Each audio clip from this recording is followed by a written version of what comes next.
Ando grabando. Dana Paula, bienvenida al podcast creativo, ¿cómo estás? Gracias, feliz, muy contenta de conocerte y de venir al podcast que soy muy fan. No, igual, encantado de conocerte, feliz también de recibirte aquí. Gracias, Ron. Estás ahorita en plena gira de promoción de tu nuevo disco, ¿no? Así es, empiezo. Estamos en esta primera semanita de promoción. Estoy nerviosa porque son de estas primeras entrevistas en donde tienes la emoción lo veo como, me siento un labrador o un golden, como muy emocionada por contar todo y decir todo. Y apenas esta semana se está anunciando la fecha, la portada y bueno, mi álbum se llama Chowstar. Ok. Y tiene un background muy increíble. Son 3 años que vengo trabajando en este álbum y es mi proyecto de vida. Literal, yo creo que toda mi carrera me ha llevado a crear este álbum y me siento muy feliz y tengo como el corazón lleno de emociones por sacar y decir y contar y mucha emoción de hacer esta promo por primera vez. Siento que es una primera vez. Sí. Sí. ¿Lo sientes como una primera vez? Este álbum podría decir que es mi primer disco. De plano. De plano. Has tenido una carrera muy larga. Eres más chica que yo. Pero ¿En serio? yo desde que tengo memoria, tú estás en el Spotlight. Pues empezaste a actuar como a los 4 años, ¿no? Sí, a los 4. Y me imagino que ese disco abarca un poco este tema de haber sido Chelsea, pero incluso en tu carrera musical, estaba leyendo toda tu historia, empezaste a sacar álbumes también desde muy chiquita. A los 6 fue mi primer álbum. Y has tenido como varias etapas musicales, ¿no? Sí. De hecho, yo los había como catalogado en tu etapa de niña, que era pues cuando sacaste los primeros discos, que muchos eran compilaciones como de las novelas de también. las novelas, ¿no? Sí, Que empezó en el 2002. Y luego tuviste como una etapa adolescente que sacaste tu disco que se llama Dana Paula. Que era homónimo, que fue una pesadilla, pero... Sí, y sacaste tu etapa adulta en los últimos años y Sí. ¿lo ves como una nueva etapa en esa carrera? Sí, o sea, para mí la música siempre había sido como parte de algo que traía, o sea, siempre me ha gustado cantar, siempre me ha gustado estar arriba de un escenario, o sea, veo videos míos de chiquita y el escenario la verdad es que siempre se me dio muy bien y me encanta estar en un estudio, etcétera, pero el significado real de lo que es crear música llegó a mí hasta mi primer corazón roto, heavy, que fue muy duro y me hizo escribir mi primera canción. Y yo escribo poesía. Entonces ahí fue donde yo entendí que podía como empezar a conectar y a drenar mil cosas de mi vida a través de la música. Empecé a componer y sí, conforme fui creciendo empecé a agarrarle como un cariño y unas ganas de aprender, de descubrir, no sé, es algo muy mágico. Para mí hoy la música es un acto espiritual, es una práctica todos los días de mi vida. Son creativos, todos los días de mi vida estoy creando, estoy siendo muy pendiente, muy presente y muy atenta a todo lo que hay a mi alrededor porque todo el tiempo estoy creando. Por eso te preguntaba que por qué se llamaba creativo, porque para mí creo que el ser creativo es creo que una de las mejores cosas que nos pueden pasar, porque todo mundo somos creativos, nada más que no nos damos cuenta o no lo exploramos o no sé, o sea, como que Sí, lo externamos. Lo externamos por miedo también, ¿no? Como que creo que el arte al final es eso, es crear y ya, sin pensar ni pedir opinión. Eso es un poco lo que yo empiezo a hacer con este álbum y por eso digo que es el primero. Es el primer álbum que produzco también, estoy como productora musical, donde estoy escribiendo todas mis canciones. O sea, de principio a fin, son experiencias propias a lo largo de mi vida, a lo largo de muchos traumas también de haber sido una childstar y de entender que mi niñez pues me llevó a cosas muy buenas y a cosas muy obscuras. Y estoy en mi retorno de Saturno a partir de mis 27, 28 años. La astrología, soy muy fan de la astrología. Y entonces entiendo que al final estoy empezando a entender qué es ser yo de verdad, sin un personaje, sin ser política y correcta, empezar a ser un poco más honesta conmigo, de adentro hacia afuera, y dejar de ser de afuera hacia adentro. Y que esos personajes y que la industria y todo me comiera y que me perdiera a mí. Entonces por eso es un primer proyecto en donde veo que es un 1% de la capacidad que tengo hoy por dar. Y creo que es un proyecto hermoso, ambicioso, muy perfeccionista, de muchísimas noches sin dormir, hecho en casa, con mi novio también, que es productor, que es Alex Hoyer, con Manu Lara, que es uno de mis mejores amigos también en la producción, venezolano, Nicole Hortz, que es una gran escritora también, artista cantante brutal, Ben Aller, que es otro artista maravilloso, músico, genio, y somos pocos. La verdad, entonces creo que es muy cool encontrarte en un espacio en donde después de tanto te vas encontrando gente que conecta contigo creativamente y puedes sentirte en un ambiente infinito para crear. Qué chingón, me gusta o sea, me gusta toda esta relación que tú le das al concepto de creatividad con tu niñez. Sí. Porque ahora me preguntabas antes de grabar cuando empecé el podcast por qué le puse, y la neta es que le puse así en gran parte porque se me hacía chistoso, se me hacía irónico que un podcast de creatividad se llame Creativo, que es el nombre Está menos brutal. Creativo. Pero es que es eso también, es parte de... Claro, y fíjate que para mí estos últimos años la definición de lo que significa ser creativo ha cambiado. Antes yo lo veía de una manera como muy, pues quizá muy de programador, porque yo soy programador, porque para mí las ideas existían como en un mundo. Existen en el universo y llegan, sí. ¿no? Es como una señal que te llega. Claro, y tú eres un ente que las expresa, ¿no? Sí, de hecho, hay muchos libros de creatividad. Rick Rubin. Sí, Rick Rubin sacó el de The Creative Act, ¿se llama? Sí, The Creative Act. Sí, y David Lynch tiene uno que se llama Catching the Big Fish, que también se trata de eso.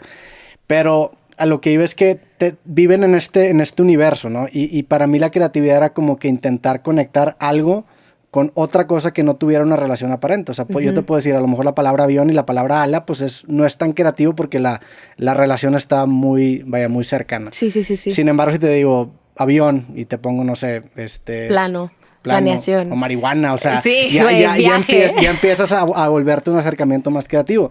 Y eso era como mi definición en los últimos años, y justamente yo creo que de este año para acá, que entré a los 30, ahorita ya tengo 31. Estás en tu retorno a Saturno, amigo. Sí, pues digo, la manera en la que yo lo verbalicé es como reencontrarme con mi propia infancia, precisamente. Claro, qué fuerte. Porque la creatividad, y ahorita que mencionabas que todos tienen el potencial de ser creativos y todos son creativos, yo creo que es cierto porque todos en algún momento fuimos niños. Y de niño eres el más creativo.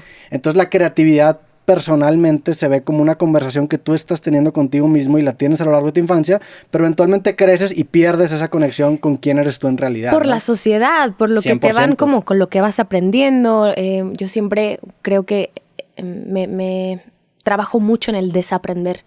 Y creo que es una palabra que me encanta decir y que trabajo mucho, también la pongo mucho a prueba, de todo el tiempo desaprender cosas que pues al final conforme vamos creciendo nos vamos forjando en la escuela, en el trabajo, nuestros padres, familia, amigos, la sociedad en sí, te forjan como una manera de pensar y creer cosas y es como de, pues dicen que la Tierra es plana, ¿no? Y dices, pero ¿por qué crees eso? Sí. ¿Genuinamente lo crees o porque lo escuchaste por ahí o porque alguien más te lo dijo?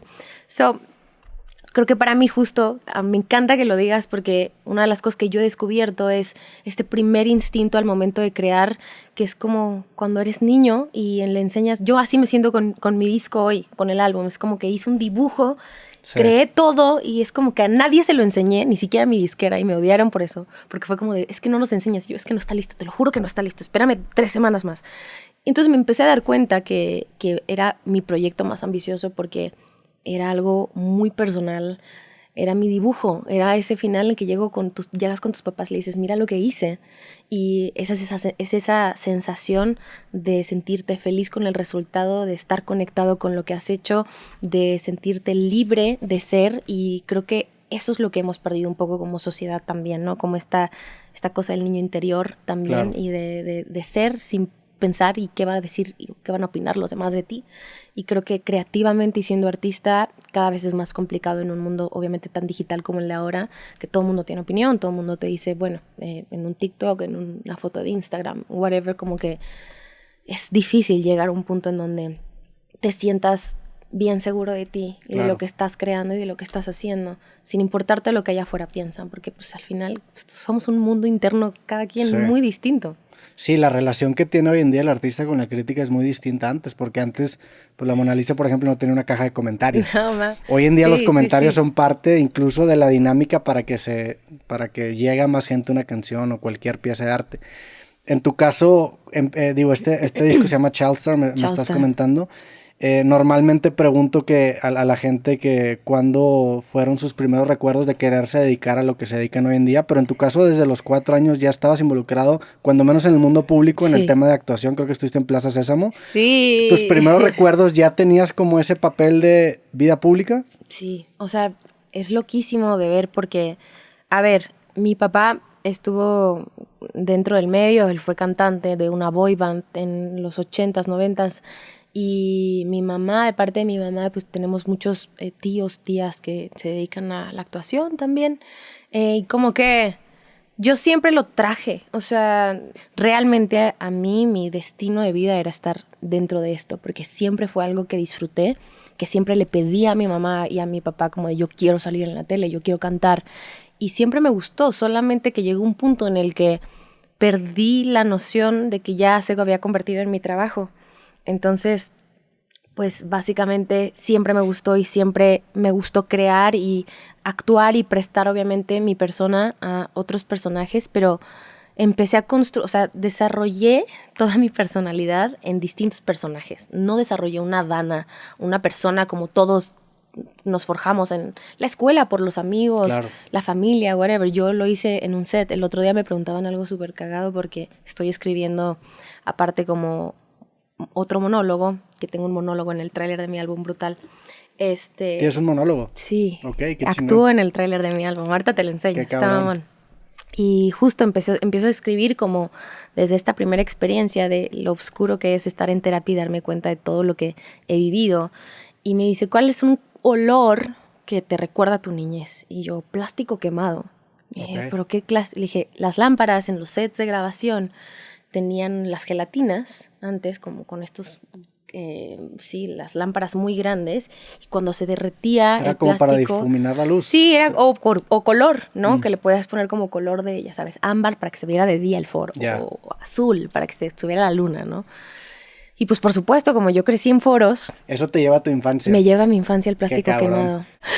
Eso que mencionas de el estar involucrado ya en ciertos... Porque, a ver, tu primer papel protagónico te lo dan a los 5 años. Sí.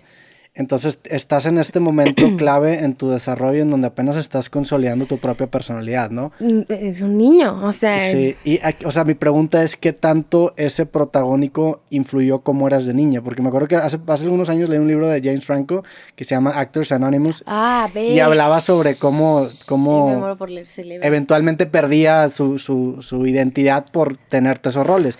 Y eso estás hablando de que ya es una edad más grande. Claro. Ya cuando eres una niña, tienes 5 años y todavía no desarrollas ni siquiera tu propia personalidad, ¿qué tanto o qué tan volátil eras tú de los 5 a los 6, de los 6 a los 7? Justo a los 5 años actuaba de una niña que era huérfana, que se le habían muerto los papás en un accidente y tenía madrastras y tenía pocas amigas, era pobre, entonces todo el tiempo era estar creando en mi cabeza mundos ficticios. Yo tenía un coach de actuación que siempre llegaba para las escenas de llanto. Siempre se me dio muy fácil llorar. Digo, soy cáncer, soy súper sensible, lloro todo el tiempo y soy muy, no sé, soy muy sensible a todo. Y creo que también ser creativo es ser muy sensible. Pero sí, por supuesto, o sea, yo creo que eso afectó de que llegaban y me decían, bueno, en esta escena se murieron tus papás. Entonces, siempre entendí que mi método de actuación era como desde la experiencia personal y como el Stanislavski. O sea, pero te lo decía así a los 5 años, se murieron tus papás. Claro. A la madre. Entonces, obviamente, llegas y manipulas las emociones todo el tiempo y el cerebro de un niño o una niña que apenas se está desarrollando. Entonces, por supuesto, todo el tiempo me alimento y como una adicción a la emoción, porque, por supuesto, yo crecí también en un ambiente familiar bastante lindo, o sea, tuve una familia muy bonita, pero mis papás se separaron, tenían muchos pedos, se peleaban todo el tiempo, casi no estaba con mi familia por estar trabajando, casi no conviví con mi hermana, entonces era como de, se pelean mis papás, pero me tengo que ir a trabajar. Y entonces empecé a enamorarme más de la ficción que de mi propia vida.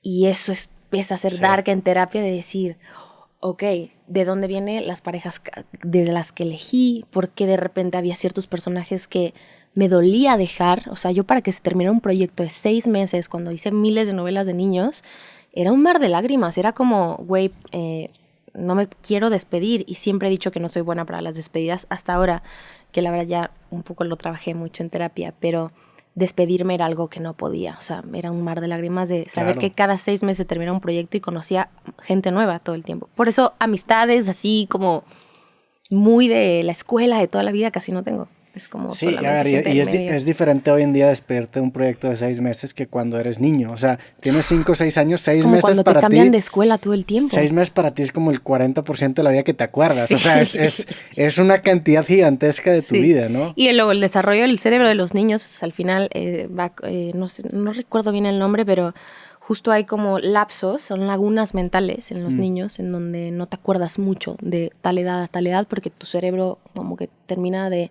desarrollarse o pasa como a otro plano. Y hay cosas de mi niñez que obviamente no me acuerdo de todo, claro, pero tengo cosas muy, muy específicas en mi cabeza, de justo el miedo al abandonar un proyecto, el sentirme sola, el también todo el tiempo me enamoraba de mis protagonistas, porque pues obviamente la manera del primer amor y el primer todo fue en un foro, no fue en la escuela. Todo esto al final me ha llevado como a entender y a hacer las paces también, porque pues por supuesto hoy I embrace it y me enorgullece ser lo que he sido, porque me ha llevado a ser la mujer que soy. Claro. El proyecto que estoy ahorita presentando, que por supuesto es el proyecto de mi vida hasta ahorita, que es mi disco. Pero creo que todo esto ha sido también un empuje a tratar de drenar todas estas cosas en la creatividad, en la música. Por supuesto me encanta actuar, entonces hay muchas cosas de mi vida reprimidas en donde me ayuda a sacarlos en escena. Y sí, empieza o aprendes desde chica ciertos mecanismos para precisamente provocarte a ti mismo catarsis, ¿no? Que te ayuda, lo necesitas. Que te ayuda a lidiar de mejor manera. Entonces empiezas de niña, desde muy pequeña a actuar, vas de proyecto en proyecto. ¿En qué momento entras tú a conciencia de lo que en ese momento era tu vida y te da ese cuestionamiento de si quieres o no quieres seguir por ahí y cuándo decides que sí? Porque me queda claro que te gusta todo el tema, pues, en general de las artes, porque has estado en teatro, has actuado, cantas obviamente, escribes. Pero ¿en qué momento llega ese cuestionamiento de niña de decir, me gusta esto o quiero a lo mejor aprender otra cosa, estudiar otra cosa? Es que jamás me lo pude plantear porque fue algo bien automático, eso es lo que yo digo, justo. Me meten a Plaza Sésamo, mi primer protagónico fue a los 5 años, de ahí fue como que, boom, no paró, o sea, no paró. Y no he parado 20 años de mi vida, hasta hace 3 que fue la pandemia. Hasta no había parado, o sea, de que un año sabático jamás me había tomado. Entonces me doy cuenta que todo fue tan rápido que ese como, no sé, como, sí, un hit in the fucking face, fue como, ¿qué estoy haciendo de mi vida? Al momento antes de que llegara Wicked, que era cuando yo ya no me quería dedicar a esto. Pero como que nunca me llamó la atención estar atrás de un pupitre y estar en la frente así como en un pizarrón, porque yo todo el tiempo estaba pensando y creando cosas y pensando en 70,000 mamadas. Y como que una vez que ya le das cuerda a eso es muy difícil regresar precisamente a la escuela en ese caso. O sea, tú tienes memorias, por ejemplo, de estar en recreo. O sea, sí. Si tienes, o sea, me corrieron de un chingo de escuelas por faltar. Yeah. Yo fui en el Enrique Repsamen, que se cayó en el terremoto. Después estuve en uno que se llama Colegio El Carmen, también por allí. Y me corrieron de ambos porque faltaba mucho, entonces ya empecé a ir a escuelas especializadas para niños actores, que de hecho con Alex Spitzer nos tocó ir juntos 6º y 1º de secundaria en una escuela, pero los recreos de mi adolescencia más o menos, antes de Patito, o sea, sí tuve un lapso de primero, justo después de primero, segundo y primero y segundo de secundaria, así fui y era yo un desastre en la secundaria. Igual me escapaba, me iba de pinta, me peleaba con todo el mundo, me hacían un chingo de bullying por ser niña actriz.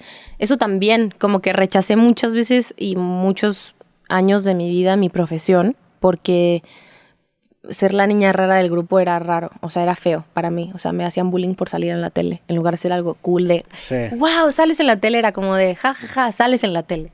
Entonces a mí me daba muchísima vergüenza y no me gustaba la fama y no me gustaba que me reconocieran en la calle a veces, porque ya empezaba a generar una ansiedad en mí de, es un rechazo, no eres igual que todos, eres diferente. Como que me aislaron mucho, entonces yo quería jugar, yo quería ser una niña, pero tampoco me dejaban 100% serlo. Era muy dark. Sí, está bien interesante eso porque, a ver, cuando tú ibas a la escuela me imagino que estaban saliendo episodios de novelas que habías grabado hace algunos meses, ¿no? Sí, estaba al aire. ¿Y cada cuánto salían los episodios? A ver, las novelas era pues de lunes a viernes, 4 de la tarde en el canal de la Estrella. Todos los días, de lunes a viernes. Sí, y cuando no hacía novelas, pues ¿qué podían pasar? Así, por mucho 4 meses sin trabajar. Y era cuando ya yo empezaba a tener una vida normal apenas. Te digo que la más normal que tuve sí fue primero y segundo de secundaria antes de entrar a Patito. Y ya fue cuando valió todo y fue una locura. También me imagino que va a ser difícil conectar con otros niños porque es difícil que empaticen con lo que tú estás viviendo en ese momento. O sea, creo que son pocos. Mencionaste ahorita a Alejandro Speitzer, que ha estado también aquí en Creativo. Sí. ¿A quién ves tú como personas dentro del medio mexicano que tienen una carrera similar a ti? Alex es el único con el que crecí. O sea, literalmente empezamos juntos el mismo proyecto, Rayito de Luz. Los dos hicimos el cuento de Navidad, empezamos juntos y de ahí hasta la fecha pues somos amigos. Y es muy cool ver que alguien que igual tenemos como los mismos pedos también de haber sido niños actores, de trabajar desde muy chiquitos, de hacerte cargo de tu familia también en muchas cosas y de repente tomar una posición en la que de repente volteas y lo hemos platicado mucho. Yo creo que él es la persona más cercana a eso, con quien puedo tener una conversación acerca de. Hace poco, ayer estuve con las chicas de Envinadas, con Daniela Luján, con Mariana Botas, y yo decía, güey, ¿cómo vivieron ustedes este rollo? Porque pues yo siempre lo viví bien diferente. O sea, y era como, sí, nos enseñaron a priorizar el trabajo primero, antes que la escuela. Las reuniones familiares no existen. No existe una Navidad. O sea, es normal para nuestras familias decir, Dana no viene a Navidad, o sea, porque trabaja. O porque das función, o porque estás... Entonces yo empecé a normalizar eso y llega un punto en el que me empiezo a dar cuenta que mi trabajo absorbió completamente mi vida y me olvidé de crear y de descubrir quién era Dana como persona. Hasta mi mismo nombre.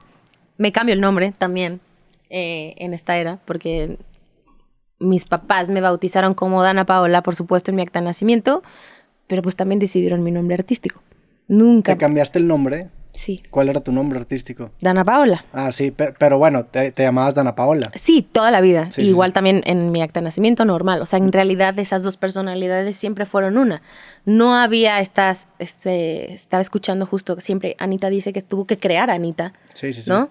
Y en este caso yo siempre tuve mezcladas ambas personalidades. Sí. Y además tener un chingo de personajes en donde me gritaba la gente, Ami, Patito, que María Belén, que fulanita, Lucrecia, nunca era Dana. Pocas veces era Dana. Y de niña, es que lo más cabrón es que era de niño. O sea, sí. Tú dices, bueno, de adulto te pasa y ya... Era divertido, porque como niño, puta, jugamos un chingo de cosas a hacer tus películas favoritas, superhéroes, etcétera. Pero pues yo jugaba a ser mis personajes en la ficción, en las novelas. Entonces por eso decidí a partir de ahora cambiar hacer un rebranding, por supuesto, y ser solo Dana. Se empezó el proceso desde el año pasado cuando se decidió y todo el mundo era como de, ¿estás segura? Y yo, sí, güey. O sea, como que siento que tengo una carga con el nombre de Dana Paola muy chingona. Es una marca ya, obviamente. Pero como que siento que ya no me identificaba. O sea, era algo con lo que cargaba huevo de una responsabilidad. La gente que me conoce, la gente que me ha visto crecer, como que no me permitía 100% ser yo. Y a partir de ahora es como decir, sí, soy Dana, este es mi disco, esta es mi nueva era y empiezo, siempre hay una oportunidad de empezar otra vez, de reinventarse. Si no nos reinventamos, nos podrimos. Entonces, creo que es importante, por lo menos para mí, este rebirth, obviamente, claro, tanto en mi carrera como persona y como mujer también. Sí, no me había puesto a pensar lo que podría significar tu nombre o Dana Paola para ti, aunado a todo lo que me comentaste, que empiezas para empezar interpretando roles que escribe alguien más y empiezas a ser como ese vocero de otras voces que conforman tu personalidad en una edad muy temprana, y hoy en día que te quieres alejar de eso y precisamente hacer un cuestionamiento de quién eres tú y qué te gusta hacer, pues el nombre se vuelve como la última parte, ¿no? La última parte es quién quieres ser, porque... Sí. Obviamente, decidir y crear porque todos tenemos como esta personalidad también allá afuera, en donde a mí me cayó muchísimo el 20 estos últimos 3 años a partir de la pandemia. Fue mucho de estar en casa, de enfrentarte con tus fantasmas, demonios, y he lidiado con mucha depresión en estos últimos años. Que la depresión al final mucha gente la normaliza o más bien no le toma como la seriedad que tiene. Y yo descubrí que era justo con no sentirme cómoda como en la vida que estaba. Me sentía falsa, me sentía moldeada, me sentía plastificada, como que siento que era como todo el tiempo estar sosteniendo una careta y un personaje que ya no era yo. Y es como sentir que me los estaba arrancar de la piel. Y es como toco fondo. Toqué fondo, por supuesto. Fue como ¿qué estoy haciendo en mi vida? No quiero hacer música, no sé quién soy.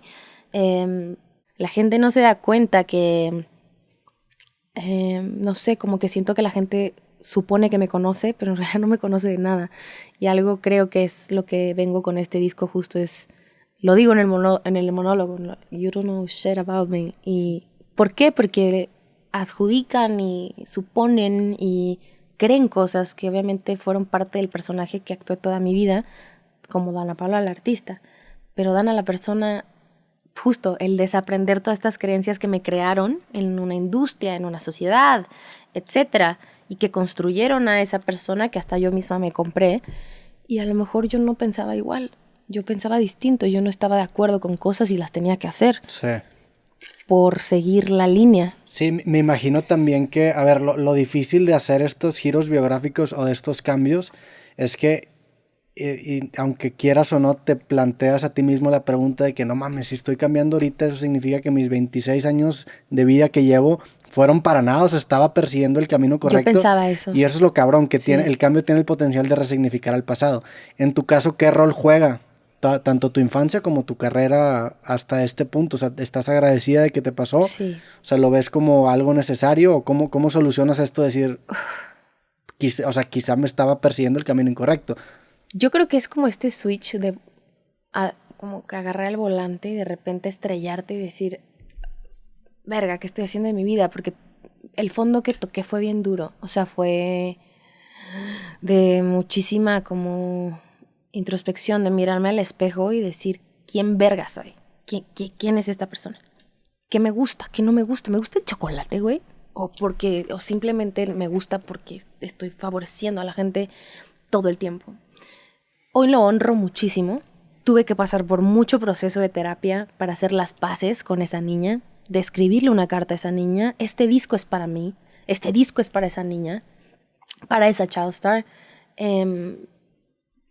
Todo este proyecto es un regalo para mí porque lo estoy llevando yo y no hay nadie más que me diga qué hacer, por fin. O sea, es como que me liberé de todas estas personas que me jaloneaban y que me decían, oye, tienes que irte por acá, tienes que ir por acá. Porque hay sugerencias, por supuesto, los artistas no nos hacemos solos, tenemos un equipo. Tuve buenos y malos equipos en mi vida que me llevaron por diferentes espacios y goals brutales que agradezco y que también fueron villanos en una historia. Pero yo me cansé de ser la buena de la historia. Y creo que hoy me convertí en la villana herida, en donde hoy yo cuento la historia a mi manera. No, claro, todo esto que dices es muy importante y este cuestionamiento es algo que se tiene que hacer cada persona, no solamente en tu caso, y lo dice mucho mi buen amigo Diego Rosarín, que se viralizó con esta pregunta de por qué crees lo que crees. Sí. O sea, ¿por qué actúas de la manera que actúas? ¿Realmente escogiste tú llevar el camino de vida que tú tienes, la religión que tú tienes, irle al equipo de fútbol que tú tienes, cualquier pendejada, o fue algo que te heredó algo o alguien? Y el ponerte a ti mismo esa semilla de cuestionamiento te hace tomar algo, o sea, tomar cartas en el asunto y hacer algo al respecto si no estás feliz en donde estás parado.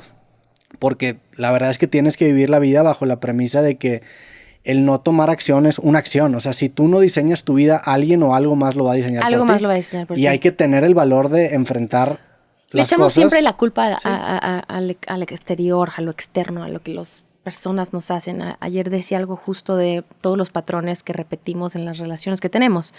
Que esa situación, esa relación o esa lección no va a dejar de pasarte en diferentes ámbitos de tu vida, tóxicos, patrones de que por qué siempre me enamoro del mismo tipo de persona. Es que es algo que no has aprendido, es algo que se te va a seguir presentando hasta que de verdad toques fondo y digas, ok, ya aprendí la lección, ok, ahora sí puedo moverme de camino. Y yo tuve que aprender muchas lecciones, muchísimas y duras, de permitir que me invadieran, ¿no? Que invadieran justo lo que realmente, las creencias que yo tenía por el molde y por la sociedad y por fit in a world que también me decía como hasta ser mujer. O sea, como una niña bonita no expresa, nos habla, calladita me veo más bonita y no puedo llevar yo mi proyecto porque pues estás muy morra y porque eres mujer.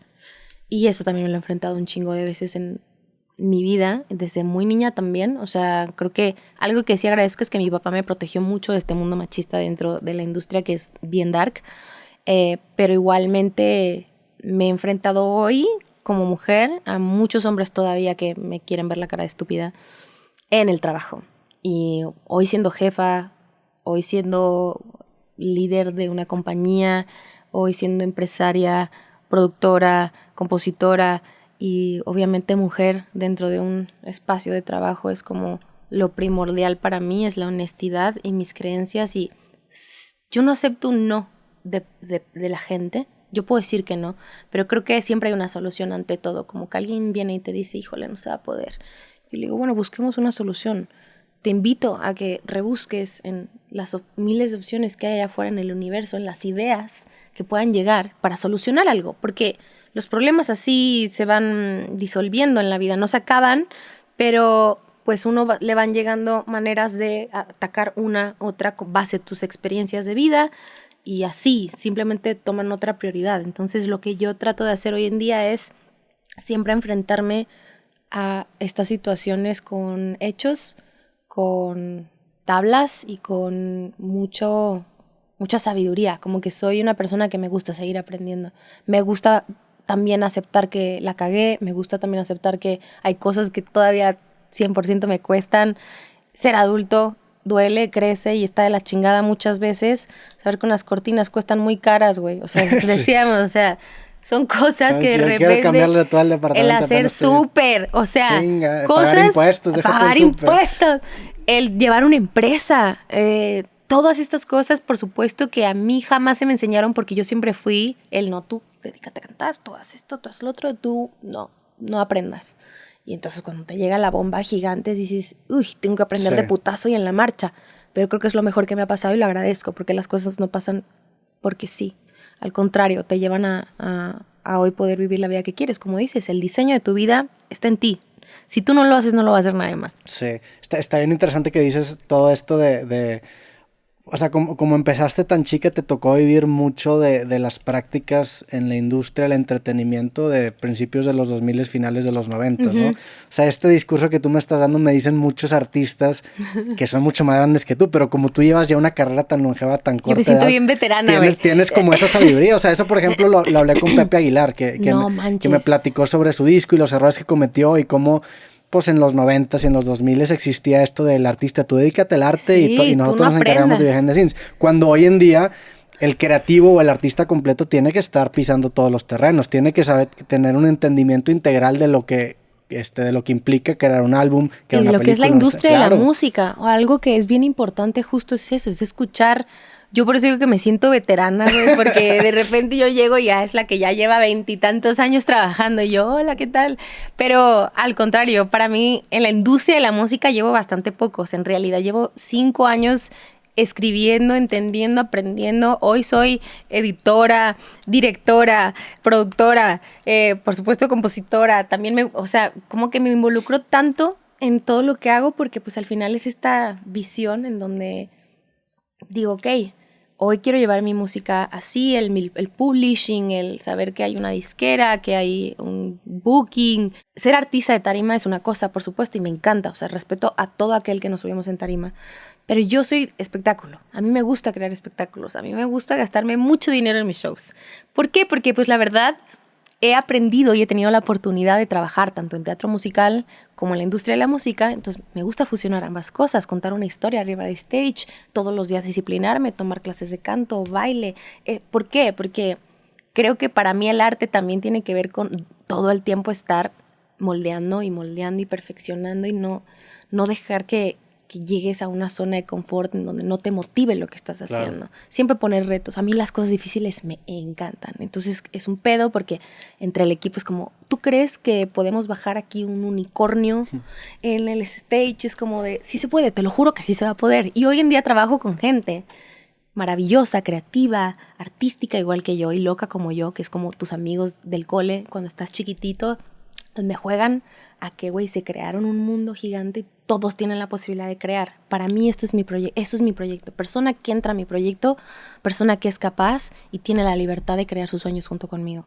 Y eso creo que allá afuera se ha vuelto bastante frío, hoy la música pues es cada semana y tienes que alimentar el algoritmo y los números de Spotify y todo. Yo ya no estoy ahí, o sea, como que antes mis equipos sí me llevaban por ese de, güey, ¿ya viste cuántos billones de views tiene? Y yo... Sí.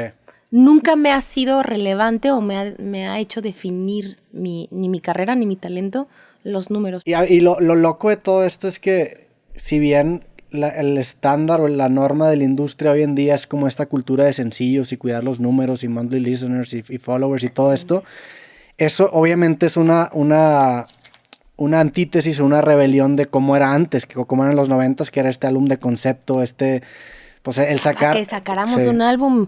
Era un pedo. Era un pedo. ¿Y cuánto te tardabas haciéndolo? O sea, realmente todo el trabajo que hay detrás de este disco son noches sin dormir. O sea, de masterizar mi álbum, palabra por palabra, de llegar, salir. Estamos masterizando con un gran mixer. Mixer y master que está en Londres. Entonces los horarios son, 3 de la mañana para sus 9 de la mañana. Yeah. O sea, son cosas así en las que nadie lo va a valorar, más que obviamente nosotros acá adentro, que me encanta. No me estoy quejando, simplemente estoy tratando de decir, hoy existen muchos artistas que está chingón, o sea, cero, que tienen otra manera de hacer música. Yo soy un artista que le gusta crear arte, güey. Mi arte tarda 3, 4 años en volverme a inspirar, en volver a saber qué es lo que quiero hacer, en encontrar otras referencias, en vivir. Sí. Porque obviamente hoy entiendo el balance de mi vida, porque curiosamente mis proyectos de actriz me daban mucho material para escribir canciones, porque casi yo no vivía cosas personales, sino más bien eran como toda dentro del mismo proyecto. Las relaciones adentro del proyecto, y estaba cool. Pero como que hoy en día, este balance que he encontrado entre mi trabajo y mi vida, de verdad no tener que subir toda social media, me he alejado un chingo de social media por salud mental también, por este rollo de los comentarios, las opiniones, etcétera. Hay gente que de verdad no tiene ni puta idea de lo que es estar en esta industria. Y por supuesto, después de 20 y tantos años de estar trabajando en esto, pues que es cansado también, sí, ¿no? Claro. Y bueno, al final siempre estar bajo una opinión pública, etcétera, y tratar de hacer las paces con todo y disfrutar lo que estás haciendo y tu arte. Es como bien dice Rick Rubin, o sea, es como escribir un diario. Tú estás escribiendo tu diario y no le vas a decir a alguien, ¿te gusta lo que estoy escribiendo en mi diario?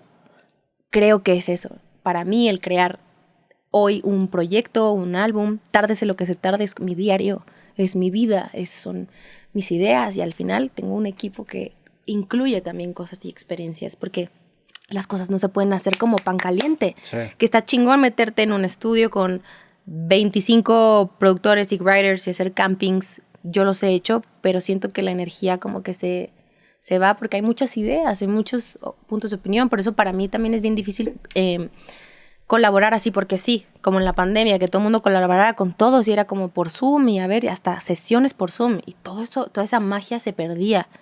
Y yo hoy estoy en este momento de, si vamos a colaborar, nos conocemos, vamos a cenar, para saber qué hay detrás, qué quieres hacer, Porque pues eso para mí es importante, la calidad y el tiempo que le estamos invirtiendo a algo que vamos a hacer. Y creo que es la diferencia del arte que pasa la barrera del tiempo y no. Porque para mí sí existen estas dos vertientes de estar, por ejemplo, la canción o incluso el video, que es muy relevante hoy en día, y hoy en día va a ser un putazo, porque imagínate, lo sacaste en el 2020 y hablas del COVID, pues bueno, va a ser un Ya, claro. Pero hoy en día, pues la verdad es que eso ya no es igual de relevante que hace 3, 4 años, porque le pusiste fecha de caducidad a su arte, que está bien que lo hagas, sí. Pero también hay cierto arte que requiere este proceso de añejamiento, que habla de emociones más humanas, que el día de mañana lo puedes consumir y vas a seguir identificando. O sea, creo yo que existe como este el proceso. El añejamiento me encanta. Sí, para precisamente llegar a ese elemento humano y no quedarte en el punto superficial. Y a lo que voy es que creo yo que las nuevas generaciones están regresando a esto, porque si bien la historia no se repite, cuando menos rima, ¿no? O sea, lo que estamos haciendo hoy en día, ¿qué tan diferente es de un programa de radio en los 80s? O sea, estás tú hablando de tu álbum de concepto en un programa de radio. Sí, Nada más que, si bien es un álbum diferente que se distribuye ya no de manera física, sino en plataformas, y esto es un podcast que tiene video y no es un programa de radio, pero las mismas habilidades que quizá yo hubiera requerido para tener un programa de radio, hoy en día son relevantes. Entonces la historia rima, o sea, y llega un punto en el que pasa lo suficiente tiempo que lo viejo se transforma en lo nuevo, y lo que dice Rick Rubin, pues es algo que se decía en los 70s, pues a él le tocó vivirlo, ¿verdad? Hoy en día lo vemos como algo nuevo y como algo disruptivo, porque ya pasó el suficiente tiempo para que se vuelva otra vez, volvamos a conectar. Creo Por eso que vivimos muy desconectados. Hay que volver a conectar, hay que fomentar las conversaciones así, güey, de decir, güey, tuve un podcast de 7 horas, qué rico platicar 7 horas, de poder estar horas fuera de consumir, porque normalmente hoy, social media, yo perdía mucho tiempo viendo TikTok, güey, o sea, de que 2 horas y te aparecía el monito de, ¿cuánto tiempo llevas viendo no sé qué el video?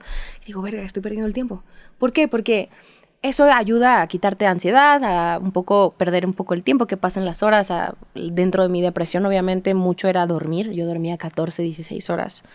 Y ¿Esto difícilmente, qué año fue? ¿En pandemia? 2020, en pandemia. Okay. Y aparte estaba con la promoción del disco también, haciendo zooms con la pijama abajo y con toda arreglada acá arriba, que fue muy cool porque pude estar en casa y poder disfrutar una casa, porque en realidad soy nómada, güey. Yo vivo en muchos sitios diferentes todo el tiempo y me gusta poner mi persona en estos momentos de no estar en una casa toda la vida, sino como todo el tiempo estarme mudando, y todo el tiempo he vivido en sitios distintos, y eso ayuda mucho. Pero en la pandemia, pues mi depresión obviamente pues se encerró en una cotidianidad de estar encerrado en casa porque te ibas a contagiar, y aparte trabajando era de, no te puedes contagiar. Sí. Y te tienes que vacunar a huevo, y es como... Sí, aparte era una incertidumbre, y aparte obviamente, pues digo, nosotros estábamos jóvenes, pero tus familiares, tus abuelos, o sea, era un temor constante. No, y fallecieron personas cercanas, o sea, eso fue muy duro, y creo que a veces no nos damos cuenta de cuánto vale la salud. Yo hace poco me enfermé de influenza, se me complicó con una bronquitis muy heavy, me replanteé mi vida otra vez y dije, shit, no me estoy cuidando, güey, estoy un poco otra vez... Tengo que enderezar el barco a decir, ok, vitaminas, ejercicio, comer bien, etcétera, porque a veces el trabajo consume y priorizo más el trabajo que también el bienestar personal. Es un poco también eso del amor propio, el priorizar el balance, el tener, el nutrirte también de, me encanta ver cine hoy, güey, como... no sé, leer un buen libro, que al final conforme vas creciendo, por eso yo digo que los 20 son como la universidad en donde todavía te estás forjando en la vida y sigues cagándola, y hay un chingo de cosas que todavía vas a seguir aprendiendo, el ser independiente, etcétera. Como bien dicen, güey, debería haber, en lugar de gastarme, estaba leyendo en Twitter, como los niños de hoy en día que... ponle a los 23, 24, es como de, en lugar de comprarme papitas en la escuela, debía empezar a ahorrar para comprarme una casa hoy. Sí. Que porque los papás antes nos decían, güey, yo a tu edad ya tenía un terreno y no sé qué, y es como de, güey, los tiempos han cambiado tanto. Muchísimo. En donde el valor hoy, que creo que la edad es irrelevante, yo creo que al final es un número, y eso no define tampoco quién eres como ser humano, porque uno sigue aprendiendo, hay que darle tiempo también y experiencias. Te tienen que pasar cosas dark y culeras para aprender en la vida y poder salir de allí. O sea, es rico aprender de los problemas, de los errores de las personas, y poder decir, voy a llegar a mis 30 ya con otro tipo de mentalidad, y ahora sé vivir mi vida como con mis límites, con las personas que sí, con lo que no, y así. Todos los 20 son esta escuelota para llegar. Sí, y creo que más en carreras en donde sabes que tienes el potencial de transformar tus experiencias en obras, ¿no? Sí. O sea, me identifico con lo que dices de que te gusta ver películas y canciones, porque creo que el arte también se vuelve un juego de teléfono descompuesto. O sea, tú escuchas o ves un artista, una película, y dices, mira, está chido lo que hizo, pero yo en mi contexto lo puedo hacer de esta manera. Claro. Y esa es la influencia, es una ansiedad que te da. Todo ya está inventado también, ¿no? Es como de cómo adaptas eso también a hoy en día. A hoy en día, a tu creatividad, a una idea tuya. Hay otro libro que me encantó que justo se llama Roba como un artista. Sí, Dustin Kleon. Ajá, brutal, que eso también me ayudó en todo este lapso de bloqueo creativo, en donde justo no valorizas nada de lo que haces, y el síndrome del impostor, y un poco decir, es que todo esto suena a algo que ya escuché, es un poco desconectar y conectar con miles de cosas. Me puse a escuchar un chingo de viniles, música viejita, leer libros, ver películas y de ahí empezar a agarrar artistas, sonidos. Este álbum me inspiré también mucho en un álbum de John Carpenter de sintetizadores. Okay. Que me obsesioné. Yo amo los soundtracks de películas. Entonces, para mí, creo que lo que hace que una imagen en una película también es como Oppenheimer, ¿no? Este momento de la bomba en donde explota todo y es un silencio. Hay como un noise allí.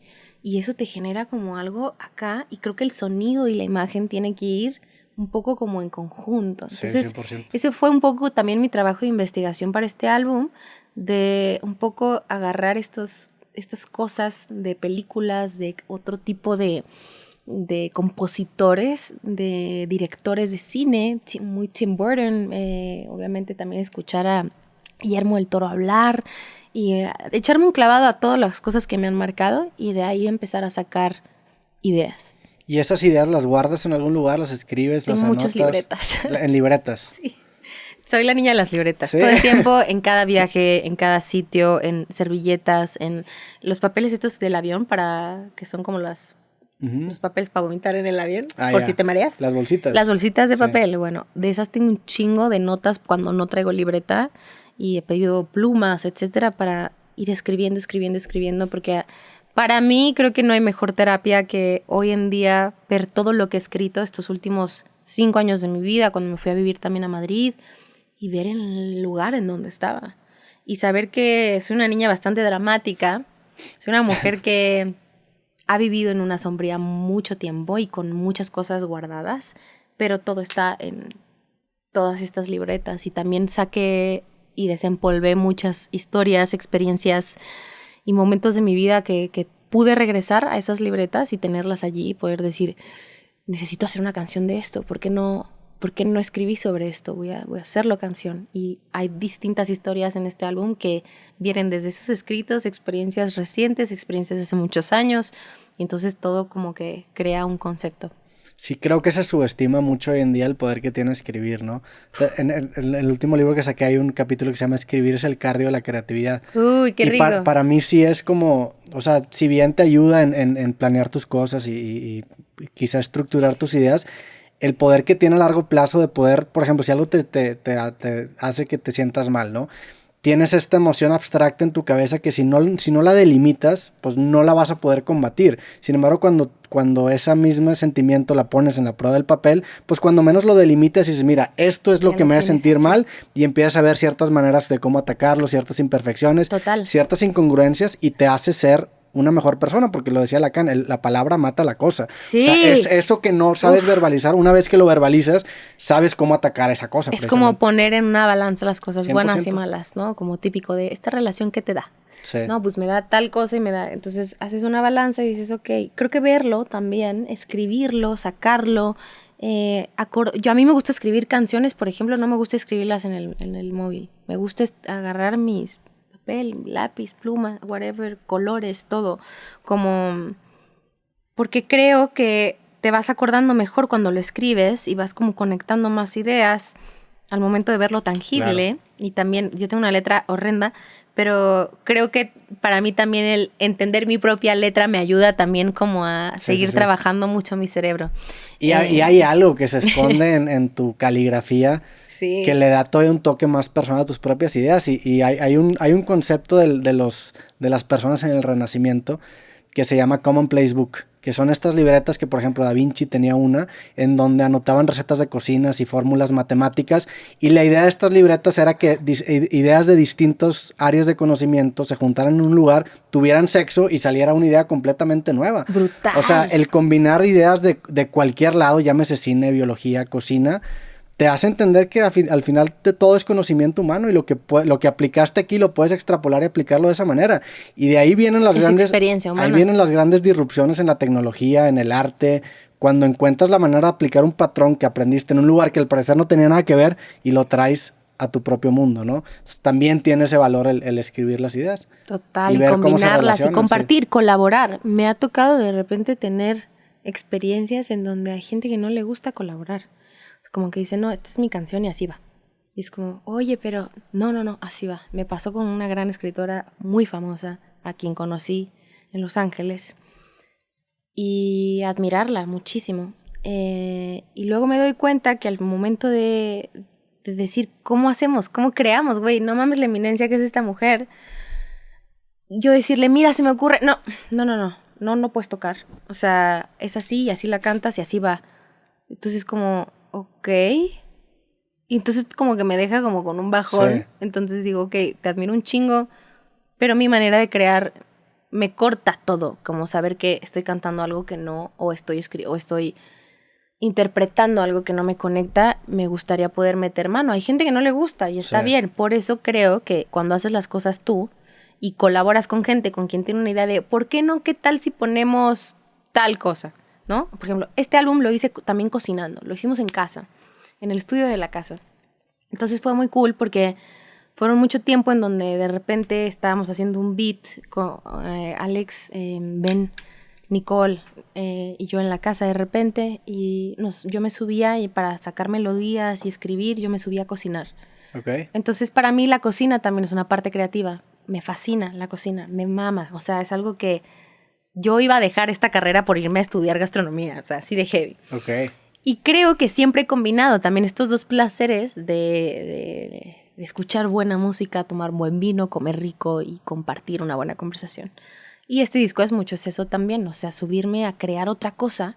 Por ejemplo, tenemos cosas hasta para pintar en la pared, como poder drenar la creatividad no solamente en un loop, en un estudio, como tratando de sacar una letra, sino subes y te distraes un poco, te fumas un cigarro, tomas un vinito, platicas y dices, güey, aquí lo tengo y cociné esto aparte. Entonces como que tener esa combinación de creatividad en bastantes lugares, claro, donde tanto dibujar, escribir, cocinar, bailar, me encantó poder escuchar este disco y crear también mis coreografías al mismo tiempo. O sea, fue como brutal ver de las miles de maneras en las cuales pude explorar mi arte en todos lados y fue muy divertido. Entonces este álbum pues es muy casero, es muy de amigos, es muy de familia, de comida, de buen vino, muchísimo vino, por cierto, mucho vino y nada, buenas conversaciones. Es que hay ciertas actividades como cocinar, o sea, como que el arte al ser algo tan, cuando lo haces de manera intuitiva, al ser algo tan personal, como que tienes que callar un poquito a tu voz consciente y empezar a acceder a tu inconsciente, ¿no? Sí. Y por eso cuando estás a punto de dormirte, de repente se te ocurren muy buenas ideas. Porque pasa todo el tiempo. Sí, porque estás como en ese limbo entre la conciencia y la inconsciencia, ¿no? Entonces te avienta un momentito de eureka. Eso también pasa en ciertas actividades que ya tu cuerpo las hace con memoria muscular, que se distrae un poquito el guardián de tu inconsciente y de repente llega esa gran idea, ¿no? Viendo películas también de repente, haces como una conexión y tienes que... O sea, existe como este sentimiento de que las ideas no llegan, sino que interrumpen, o sea... Interrumpen cuando estás haciendo algo allí, importante. Y por eso me ha pasado mucho en donde de repente llega una idea, no la ejecuto y la veo en otro lado. No sé si te pasa. Sí, claro. ¿Por qué? Porque ya era momento de esa idea de ser vista. Sí. Es lo que dice el libro, o sea... Hay ideas que van a llegar, güey. Si tú no la ejecutas, esa idea va a encontrar la persona que la vaya a ejecutar para poder ser vista, porque así es algo como energético. Justo te interrumpe y entonces alguien más la va a hacer. Sí, y acá, o sea, realmente, y retomando el libro que mencionaste de Austin Kleon, o sea, no hay manera de hacer una copia exacta porque dentro de tu manifestación de la idea está impreso tu sello. Exacto. Y el sello cambia dependiendo de cada persona. Si vas a copiar algo, bueno... haces un cover mejor. Sí.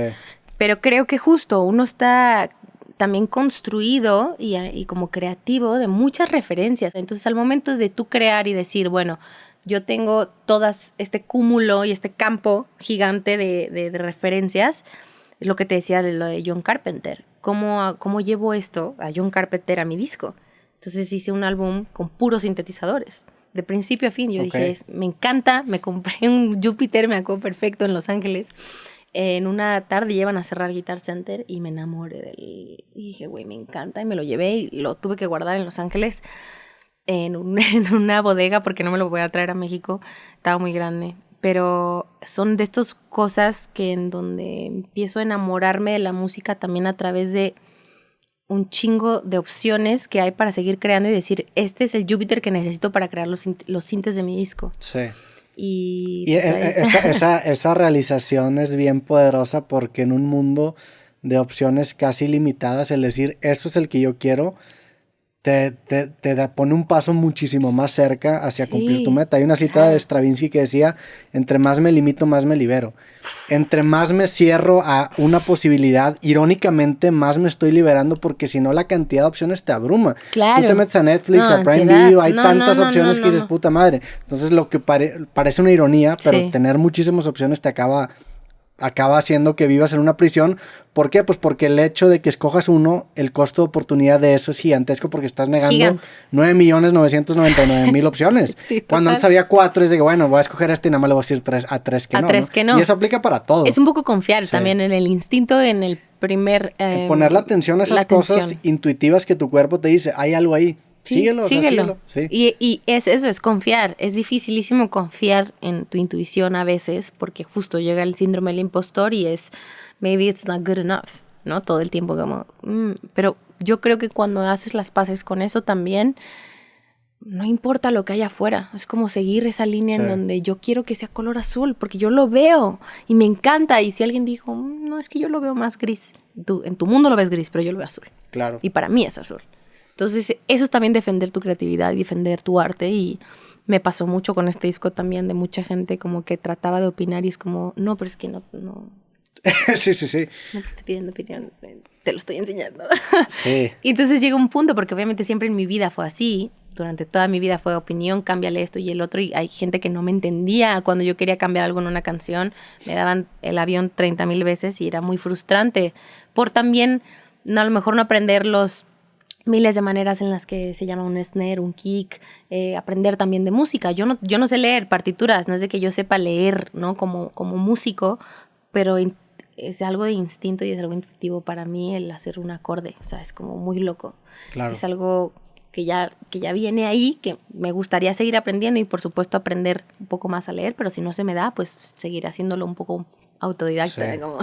Que es lo interesante también de la música, que es esta mezcla entre la teoría, las matemáticas, los fundamentos y también el tema intuitivo. O sea, hay cosas que suenan y te recuerdan a cierto sentimiento que no necesariamente tiene que haber una explicación matemática, aunque obviamente la teoría te funciona como recurso y claro, o sea, es válida, pero también juega mucho esta parte intuitiva en el proceso. Y lo que mencionas sobre que independientemente de lo que pase afuera, tú tienes los argumentos para defender tu arte, creo que ese se da de la mejor manera cuando precisamente sigues tu intuición, porque te puedes parar o sentar en una plática como esta y decir, yo tomé esta decisión porque en ese momento eso era hacia lo que gravitaba. Y hacia lo que quería. Y lo bonito de esto es que cambias el valor del arte a ser un experimento personal, que obviamente prefieres que le vaya bien en el mundo exterior, pero ya el hecho de que a ti te guste y represente tu sentir justifica su existencia. Porque si no, estás a merced de lo que opinen otras personas. Sí, todo el tiempo estás en aprobación de. Claro. Entonces también creo que es algo que te hace prisionero. Te lleva como a esta prisión todo el tiempo de una aprobación externa sin confiar en ti mismo. Y creo que uno de los pasos más grandes para poder triunfar en la vida, olvídate en la industria, lo que sea, para tener éxito en tu vida es estar feliz con lo que haces. Claro. Para mí siempre es como, ¿y qué es la felicidad? ¿Y qué es el éxito?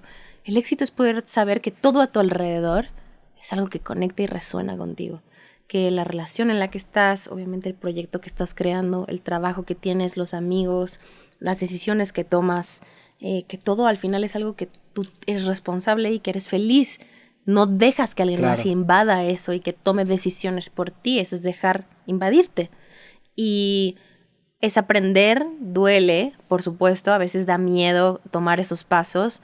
Pero yo siempre, algo que me dice mucho Alex, mi novio, es la verdad te hace libre. Y creo que cuando uno realmente es honesto en todo, no hay como te atrape ni te persiga esta sombra de estarte chinguejo diciéndole, no, es que no es por ahí, estás mintiéndote a ti mismo o simplemente no estás diciéndole a la otra persona la verdad. Y eso para mí es importante. Siempre viví bajo una mentira en una ficción, de la cual pues obviamente eran personajes. Entonces donde yo empecé a ser honesta conmigo, ahí fue cuando cambió la jugada. Entonces siempre hay tiempo. Yo creo que todos los días son una oportunidad de reinventarte, todos los días es una oportunidad de volver a empezar. No sé cómo sea para mí este álbum en 3 años. Claro. Y seguir evolucionando. Al final Creo que para mí lo más importante hoy es esta seguridad, esta luz con la que me siento, la plenitud, el poder sentarme y hablar, güey, horas de un tema y sentirme cómoda y no sentir que estoy cagándola o diciendo algo malo. Al contrario, es como sentirte free. Y que los seres humanos estamos para no desperdiciar ni un segundo. Obviamente tenemos la vida súper cortita y no tenemos la vida comprada. Entonces para mí siempre es güey, siempre toma la decisión que resuene contigo. Claro. Y también como que la máxima, quizá la máxima iluminación o nirvana de esta carrera es entender que, y a lo mejor suena muy cursi, pero si nos vamos a la definición del artista y de dónde surge, es entender que el proceso es la recompensa. Sí. O sea, el hecho de que tú tengas la capacidad de hacer lo que te gusta y perseguir aquello que te genera curiosidad, esa es la máxima recompensa, porque vivimos otra vez en un mundo en donde construimos ciertas arquitecturas socialmente hablando. Las creencias. Pero porque vivimos en una sociedad capitalista que siempre quiere hacer que el capital y que el ingreso sea lo más importante. Que, a ver, yo soy capitalista. Por supuesto, chingón, no, ya hay que aprender mucho del dinero. Sí, el dinero es oxígeno, por favor, tomen clases de contaduría, de finanzas. Claro, la educación financiera es básica en la vida. O sea, creo que es algo que de verdad es bien importante de mencionarlo y que todo el mundo lo haga, porque que no me vengan a decir que les da miedo presentar reporte de impuestos. Hay que aprender, güey, porque para que no te vean la cara. Sí, claro, y el dinero te da los medios para poder disfrutar tu vida.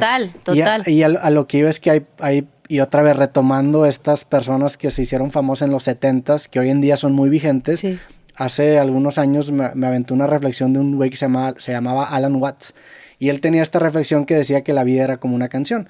Y él decía que la vida era como una canción porque vivimos bajo estas arquitecturas de que siempre hay una meta en todo lo que hacemos. Uh-huh.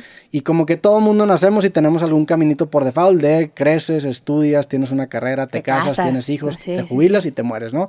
Pero el hecho de tener esa arquitectura por default mata el significado de la vida, que el significado de la vida no es llegar a la muerte, no es decir, a huevo, me morí, yes, chingón. No mames. Ya cumplí todo y ahora sí me puedo morir. Que a huevo, sí, por fin viví mi vida, hasta aquí llegué.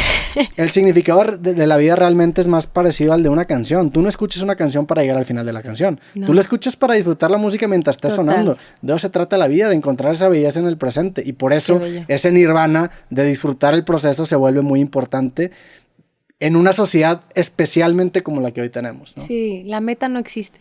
Yo creo que nos mantiene motivados porque creo que siempre es rico tener de decir, güey, quiero esto en mi vida, quiero poder tener estabilidad, quiero poder tener una pareja feliz, quiero poder hacerlo, dedicarme a lo que me gusta, comprar una casa, lo que tú quieras. Pero el proceso que te lleva a eso, por eso yo no vivo ansiosa todo el tiempo por querer que me pase, porque al final, gracias a Dios me ha ido bien en toda mi carrera y todo el tiempo ha sido como una rueda de la fortuna. Hay momentos buenos, malos, en todo, pero todo lo he disfrutado. Con todo y lo malo, lo he disfrutado. Pero nunca había disfrutado tanto el proceso como en este momento de mi vida con este álbum. O sea, yo no había escuchado un álbum de principio a fin manejando, llameando todo el tiempo y sintiéndome feliz del resultado. O sea, antes era como que a mí no me gustaba escuchar mis canciones, como que me era como, sí, cool, o sea, me gusta, pero listo, no las vuelvo a escuchar. Sí. Y este disco me ha pasado mucho eso, en el que estoy enamorada de lo que hice. Y creo que eso también puede sonar muy romántico y cursi, pero que hay que enamorarnos y hay que no tenerle miedo. Creo que el acto de amor también hacia uno mismo es permitirte ser, ¿no? Es como estar en una relación con una pareja con quien no puedes ser tú. Creo que también es algo que te quita años de vida y te consume y te hace muy infeliz. Y rodearte de gente que te sume, rodearte de gente también que te inspire a seguir creando, que te inspire a reírte, que te inspire a compartir y que la vida es una canción y que no quieres que acabe, al contrario. Quieres luchar porque no acabe y te vas a ir viviendo en lugar de muriendo, ¿no? Sí. Si tuvieras que voltear a ver a los últimos años de tu vida, ahora que tienes este nuevo nombre artístico, esta nueva persona que es Dana, ¿en qué momento dirías que nace? O sea, ¿cuál fue el primer chispazo que tú dices? Mira, ahí creo que empezó cuando empezaste a hacer teatro, o ¿en qué momento dirías que volteas a ver y dices, mira, ahí es la primera manifestación de esto? Ok, yo creo que son varios momentos en donde he tenido ciertos personajes en mi vida que me han ayudado a hacer mucha catarsis. Wicked fue uno de ellos, el Faba Fue un personaje de mis 17 años. O sea, yo era de verdad una escuinclilla, una morrilla, interpretando a una mujer mayor. Entonces también a mí me pasaba mucho que todo lo que estaba viviendo en el exterior, en mi vida, con relación tóxica, con mi papá, con quien no me llevaba muy bien en ese entonces, era como todo drenarlo a través del trabajo y del personaje. El personaje me ayudó a crecer y a volverme como muy dura. Y fue cuando empezó este pedo de villanía, de decir, estoy cansada de todo el tiempo estar playing the fucking good girl y la que no puedo opinar y ser política y correcta. Y entonces a través del personaje yo drenaba un chingo de cosas en el escenario. Cuando se volvía malvada en el segundo acto, era una cosa que yo no sé cómo explicarlo. O sea, es como interpretar algo y yo me conectaba bastante y hasta acababa llorando a veces. Era una catarsis con el personaje. Ahí fue cuando empecé a decir, hay algo dentro que tiene que salir, que me está ayudando a mi chamba a hacerlo, pero igualmente como que me daba miedo, estaba muy chiquita. Pasó, después llegó Lucrecia a mi vida con Élite, los 3 años que estuve casi viviendo en España. Ahí me di cuenta que pues, vivir en otro continente donde tampoco era muy conocida, de poder salir a la calle tranquilamente, a las 5 de la mañana regresar de una fiesta, caminando a mi casa sin pedo. Como que había cosas en donde dije, I think I like this little life. O sea, como que hay cosas que me gustaban de una cotidianidad que nunca había tenido, como experiencias normales, claro, de persona que no era famosa, por así decirlo. No lo veo como algo malo, sino como esa experiencia de primero, me sentía como la sirenita, güey, cuando salía a conocer el mundo. Y era como, ok, me encanta esto de poder tomar el metro, vivir sola, como construir mi vida from scratch, lejos de lo que había construido y crecido en México, por primera vez en otro lado para construir una vida nueva. Y el personaje me dio estos hints también de sacar cosas que yo tenía dentro, que obviamente, digo, Lucrecia era una hija de puta y era muy malvada, pero creo que esas cosas que a veces yo trabajaba y decía, me ayudaban también como a ver que las personas heridas, yo ahí entendí que era una persona muy herida, que tenía heridas de amor, heridas de infancia también con ese personaje y por eso las drenaba y el personaje sacaba una malicia, una manera tan fría de decir las cosas sin sentir, porque no me sentía mal diciéndolas como Lucrecia, porque ahí dije, ok, hay cosas dentro ahí que tengo que trabajar. Entonces iba a terapia y la sacaba y decía, ¿por qué en esta escena sentí esto? Entonces los personajes también me han ayudado a ir descubriendo a esa Dana que estaba encerrada allá adentro queriendo salir. Conforme empecé a escribir canciones también. Y justo fue el momento de Latin Grammy cuando me nominaron a Mejor Álbum Pop Vocal en el 2021. Hice mi performance de Calla Tú. Tenía otro equipo de trabajo en donde nada me embonaba. O sea, era como, no me sentía cómoda. Tenía el pelo rubio. Yo cuando me teñí el pelo rubio fue un momento bien dark para mí porque yo odio cómo me veo con pelo rubio, pero fue como a favor de, tienes que teñirte el pelo rubio, güey, es tu momento de rubia. Y a todo mundo le hice caso y fue como más en contra de lo que yo quería que a favor de lo que la gente... Porque te lo sugirieron. Ya. Me lo sugirieron y yo dije, ¿por qué no? Seguro se me ve cabrón, pero eso fue mi época más oscura. O sea, fue donde todo alrededor era rosa, todo alrededor era súper lindo, todo, yo era oscurísima. Sí. Y entonces ahí me di cuenta, con ese rubio, con el rosa y con todo el chicle que tenía pegado afuera, como de, sí, todo increíble, y no. Y todo era más contraste, claro. De repente era como de, güey, ahí me dije, basta. Y estaba justo, fue en Madrid cuando tuve esta revelación, donde yo no paraba de llorar porque no me sentía yo. Era como, fue escalofriante. O sea, fue un momento como de estar, justo fue con Alex, como de decirle, no sé quién soy, no sé qué estoy haciendo. O sea, fue duro, fue un balde de agua fría, de un poco también rebalancear mi vida y decir, ¿qué me ha llevado aquí, güey? O sea, ¿por qué estoy en este punto en donde no me gusta nada de lo que estoy haciendo, ni el ambiente en donde estoy, no estoy disfrutando mi trabajo, la gente con la que estoy súper tóxica conmigo, y yo me la viví encerrada en el cuarto con Alex como en plan de, tengo miedo y ya no quiero. Era como de ya no quiero, y él lo único que hacía era como me decía, pues hay que empezar a cambiar todo y tranquila, sí, todo va a estar bien. Y fue como una angustia y ahí empezó como justo Latin Grammy, todo este momento como fuerte, en donde dije, ok, después de aquí, ¿qué sigue? Me nominaron, cool, obviamente no es porque haya deseado tener ese Grammy, pero como que yo no sentía que lo merecía. la nominación. Como que fue como, ok, se lo ganó Camilo, brutal, yo amo a Camilo, lo admiro cabrón. Pero yo me sentía que estaba en una posición en donde no estaba siendo sincera conmigo, entonces era como una impostora. Como decía, güey, no es allí, porque no estoy siendo my true self. Pasa tiempo, regreso a México, me pinto el cabello obviamente de oscuro, de café otra vez, y entonces empieza como todo este pedo en el que le empiezo a decir a Alex un día, 4 de la mañana, en una plática heavy, le dije, odio mi nombre. No me gusta. ¿Cómo que odias tu nombre? Y yo, odio mi nombre. O sea, lo vomité. Entonces fue como, ok. Es un chingo eso, sí. Sí, es como de, ok, o sea, pero ¿por qué lo odias? Y yo, por esto. Le dije, no es que, le dije, de hecho nunca me ha gustado. O sea, nunca me gustó y pocas veces lo hablé con mi mamá ya hoy en día y le dije, ma, te amo, pero odio mi nombre. Me lo voy a quitar. Y es como, es muy fuerte para una mamá, ¿no? Sí. Como que... Entonces a partir de ahí empecé como este proceso de transición de aceptar que yo ya estaba como, me sentí como que estaba empezando a conocerme, a dejar salir a esa persona, a empezar a decir que no en muchas cosas, a crear desde el miedo de no saber si iba a funcionar o no. Pero me arriesgué, güey. O sea, fueron muchos días y muchas noches de mucha introspección. Y obviamente también decir qué va a pasar. La gente obviamente me conoce como Dana Paola. Ese primer paso de empezar a decir que no, ¿cuándo dirías que fue? En España. ¿En España? Sí. Cuando sales de Élite. En la tercera temporada, ¿no? Sí.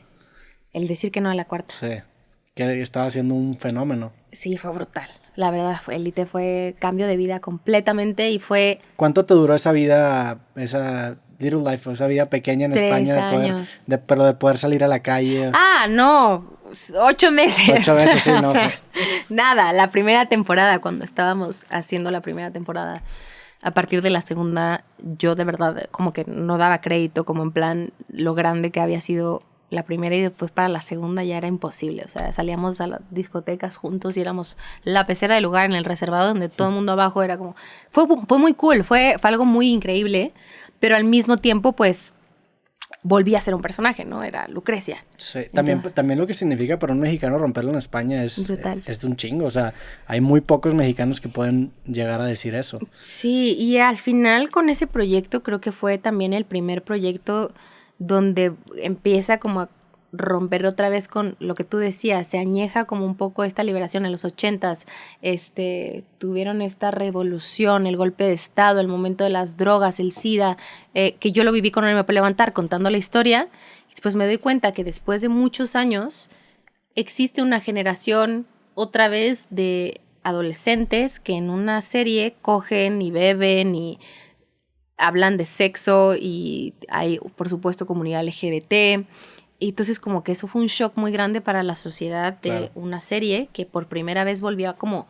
Es como, no por primera vez, pero empezaba a tocar ese tema en el momento de un cambio que necesitaba la sociedad. Siendo que marcamos una generación. Fue muy fuerte porque a mí también me marcó muy heavy. Era como de, ok, a partir de ahora existe una cierta libertad de expresión con estos temas en donde yo jamás había experimentado. Para que yo hablara de sexo o hiciera una escena de cama, ¡puta! O sea, en México aquí, bueno, era asqueroso escuchar conversaciones de güeyes en la radio de, ya vieron a Dana Paola en el primer capítulo y no sé qué. No mames. O sea, hablando de mí y de mi personaje en la escena que teníamos en las regaderas con Miguel Bernardo. O sea, yo sabía que iba a ser algo fuertísimo para la gente que me vio crecer como María Belén, güey. Pero también me empecé a dar cuenta que al final, para el machismo en México era muy fuerte. Claro. Y por supuesto que no paraban de hablar de eso, de que si alguien hizo toples, que si esto y el otro. Entonces como que luchar contra eso también fue complicado, pero al mismo tiempo yo me guardaba y al final me la aguantaba. Lo que te decía, los micromachismos que existen allá afuera, que uno tiene que bancar, también el malinchismo que hay en el país. Hasta que yo no salí del país a hacer Élite, acá en México no dijeron, se fue a hacer, ok, ya está, afuera. Entonces valoran. Entonces creo que a veces México suele ser un poco malinchista en ciertas cosas, que no lo culpo, pero al mismo tiempo se me hace como muy loco, a veces un poco hipócritas, a veces entre el apoyo entre nosotros. Y me ha pasado con muchos compañeros. Sí, también o sea, es interesante el orgullo del mexicano porque creo que cuando surge es cuando precisamente se reconoce en otro lado o cuando otro lado lo ataca, ¿no? Sí. O sea, como que en esos ciertos momentos de crisis el mexicano sí es muy unido, pero en la vida diaria se siente mucho esta mentalidad de cangrejo que tanto se ha mencionado en México. Y también lo que mencionas de tanto los desnudos, las conversaciones de sexo, eso creo que resalta la importancia que tiene el arte en mover el status quo. O sea, el arte muchas veces acaba siendo ese panfleto que se pasa de boca en boca. Y la que dice, güey, y avanza un poco la cosa hacia algún lado, ¿verdad? O sea, normaliza vaya ciertas cosas el arte y después la sociedad los adopta, ¿no? Sí, y que, a ver, nuestra generación más grande, que obviamente son papás, tíos, etcétera, sin ofender, por supuesto, o sea, yo creo que ya están tiando en muchos temas, en donde justo conversaciones, entrevistas, o sea, yo puedo tener una entrevista así con mis tíos, es imposible, porque es muy difícil llegar a hablar así, ¿no? Porque todo el tiempo es un cuestionamiento, una etiqueta, una diferente manera de pensar, que está bien, pero creo que es momento de reeducar a esta generación y decir, no, mira, te explico cómo funciona hoy en día y cómo son los límites de decirte, hoy no es el día, no es no. Tanto para, obviamente, una situación extrema en el machismo, en la violencia de género, pero también con este acoso que existe allá afuera de los medios de comunicación, que yo he vivido toda mi vida. Nos toca ahora esta nueva generación justo con un ejemplo así, de estos espacios en donde las conversaciones se dan fácil, bonitas, de experiencias, de puntos de vista, de debatir. Creo que somos una generación bastante afortunada porque, justo lo vuelvo a decir, empezamos con lo oldie y hoy estamos transicionando a poder tener la oportunidad de compartir puntos de opinión, hablando. También la manera en la que se incentivan los medios de comunicación tradicionales es un poco distinta, o es muy distinta, por ejemplo, a cómo me incentivo yo, pero también a los medios en general de internet. Sí. Buscan más la cultura del headline, la cultura de la declaración morbosa, y yo entendí que la manera de competir y sobresalir, y aparte porque yo nunca he sido una persona, la verdad, que le gusta, a mí no me gusta que alguien venga a mi espacio y le lleve la chingada. Sí. Eso no es algo que yo disfruto, y yo le apuesto más a tener una relación a largo plazo con la persona, una relación de amistad, a intentar buscar el clickbait, fácil. Y eso pues yo creo que desde hace varios años, también obviamente porque he tenido la fortuna de que independientemente de que si este capítulo va muy bien o no, yo vivo de esto, o sea, yo soy muy agradecido porque tengo mi grupo de gente que me respalda, entonces no necesito yo estar incentivado porque, puta, necesitamos sacar un clip que sea un vergazo. No mames. Y también porque yo soy mi propio jefe, tengo patrocinadores y eso me permite tener ese colchón. Lo que sí he notado con medios de comunicación tradicional es que sí existe ese incentivo de poder justificar y poder ir por sangre, porque si no pierdes tu trabajo y es un incentivo muy distinto. Y por supuesto, es respetable. O sea, digo, el periodismo y la manera de llevar las noticias y todo en el país tiene muchos años y obviamente tiene que evolucionar y creo que somos parte de esa evolución y se agradece un chingo porque desde donde justo empiezas a evolucionar y no quedarte tampoco atrás. Entonces, cuando ellos intentan buscar esta nota es cuando ya mejor te alejas y entonces ya tienen menos audiencia o justo la gente que piensa igual, pues la gente que prende la televisión también, ¿no? Es como se divide mucho el internet de la televisión hoy en día. Yo lo veo y yo por supuesto que me siento 1000 veces más cómoda siendo yo misma acá, porque allá me siento pero acuchillada todo el tiempo. Es como, cuidado con lo que digas porque el ejemplar va a ser distinto. Me pasó en una conferencia de prensa de que, güey, cagado, llegué yo, güey, es que me desvelé cabrón, tomé un poco y vengo un poco cruda, le dije, pero todo bien, les dije, tiene que ver un poco con el contexto y estaba haciendo mi disco y el siguiente ejemplar era Dana Paola es una alcohólica. No mames. Entonces como, ay, brother, no mames, qué oso. Entonces, bueno, es parte de sí. hay que incentivar obviamente a hacer este cambio y que en algún momento pues evolucionará y si no, simplemente poner pues, los límites. Claro. ¿Y de chica cómo era esa experiencia? Horrible. Me generó mucha ansiedad, porque obviamente desde muy chiquita, hoy encontré varios videos míos de chiquita en el Choli, en Puerto Rico, donde fui a hacer como 3 shows y siempre tengo una imagen en la cabeza en donde había un mar de gente como en un centro comercial en Puerto Rico, donde obviamente una nena, güey, de 1.20, o sea, chiquitita o menos, con un mar de gente alrededor, y no poder caminar y como este pedo obviamente de antes de ¿cómo salgo de aquí? La ansiedad de creer que te vas a ahogar. O sea, me han jalado el pelo, me han mordido, me han agarrado las nalgas, me han, o sea, rasguñado. Y no lo digo como algo malo otra vez, no me estoy quejando, simplemente estoy, o sea, un poco externando los traumas que tengo también y por qué hoy soy como soy. Entonces llega un punto en el que recuerdo que en ese momento mis primeros ataques de ansiedad fueron de niña, en el momento en el que me empiezo como a poner muy nerviosa y entonces tratas de sonreír porque te están viendo, son fans, entonces como, y entonces me agarra, no sé si era mi seguridad, mi papá, no sé qué, y me sube como a sus hombros, entonces ya logro respirar y como que veo y era imposible salir de ahí. No mames. Entonces esas experiencias que he tenido también de subir una camioneta de repente y que muchísimas olas de gente mueven los camiones o las camionetas, llegar a hay ciertas cosas que no había límites, ¿no? Y entonces de chiquitita lo viví muy feo porque hoy en terapia entendí que todos esos traumas que tengo pues han sido a raíz de ciertas experiencias que no son normal. Güey, no es normal. O sea, a un nene tener imagina qué ansiedad. O sea, yo sufro muchísima ansiedad. Estar en un espacio, si de por sí en una fila o en un lugar donde está muy concurrido y como que no puedes pasar, te da ansiedad. Imagínate estar allí en medio como niña, fue horrible. Entonces hoy trato como de justo tratar de evitar esas cosas. Mi equipo ya sabe como un poco cuidar mucho eso y a mí me gusta tener un poco más de calidad de tiempo obviamente con mi fandom y soy muy cercana a ellos.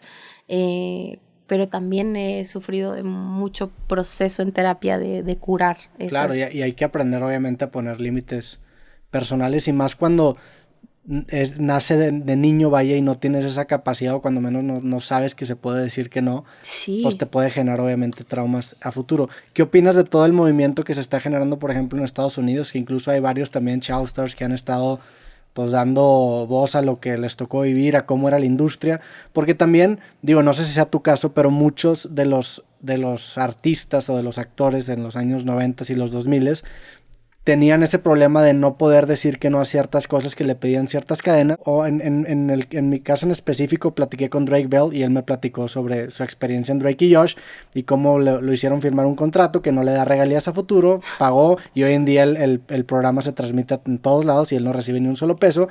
Y la manera en la que se lo ofrecen es que, güey, si tú no aceptas ese contrato, pues hay 100 personas que son iguales a ti que están dispuestas a aceptarlo, te condicionan, ¿no? Te condicionan con tus sueños. Claro, la cantidad de poder que tienen las dos partes era demasiado desigual.